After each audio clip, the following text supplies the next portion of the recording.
Stories, something we all inherently enjoy. Many of these we discover as children and return to them later, with fresh perspective. Out of many of the mystery stories I've read, one series particularly has always stood out to me. Sherlock Holmes, written by Arthur Conan Doyle. Now, of these various short stories and full-length novels, there was several in particular that stood out to me. But the one that I am interested in sharing today is called The Adventure of the Dancing Men. That particular story is one where Sherlock Holmes must decode a various splattering of symbols that are appearing sporadically at his client's residence. Now, unfortunately, though Sherlock does solve the mystery and explain much of his thought process behind decoding these notes and symbols, we never exactly get a full alphabet of these characters. Well, I couldn't let that stand. So, one day, on a plane ride many years back, I took it upon myself to document various codes I had come across in all of the spy books and many things I was reading at the time. In total, I came up with almost 60 codes, which I jotted down in this little field book. But specifically, the Dancing Men, the incomplete code from Arthur Conan Doyle's novel. I came up with various stick figure characters, which would allow me to fill in some of the gaps. Now, it was a complete alphabet, but there was a slight issue with it. You see, many of the symbols which I had drawn, well, they were a solution to having a complete alphabet, were also very complicated to draw, as far as stick figures go.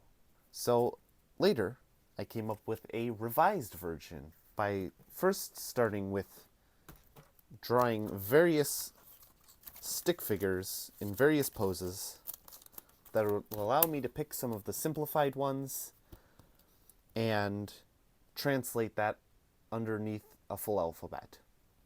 But because it was still a writing format, it became very time-consuming to use efficiently. Well, over time, I have looked at various ideas and came to the conclusion that it would be much easier if I could just use these symbols on the computer. Well, the other day, I discovered Calligraphr, an online program which allows you to create your own custom fonts, but it also will translate any symbol which you happen to draw on the template. Now, you may be able to see where this is going.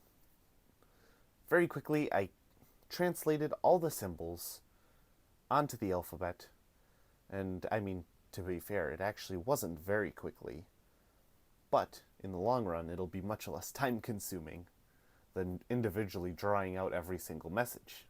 And once I had completed all the symbols, it was quite easy to run it through Calligraphr and come out with a font file. Now, there were several revisions I did have to make, minor mistakes in several of the symbols, but it was very easy to troubleshoot. Now, the main issue with this that I will have to fix yet is the symbols of the font only extend right now to the alphabet. Any exclamation marks, question marks, periods and commas, they will all revert to a default font that is set up in the template. So as soon as you type anything that is not a letter of the alphabet, it reverts to this font, making it legible again, which is very unfortunate. So I do plan to complete a little more of this over time, but I will show you a little bit of what I have right now. Obviously, I'm not giving away the exact one-to-one of what each letter is, because as I have just stated, I enjoy the element of mystery. Happy decrypting!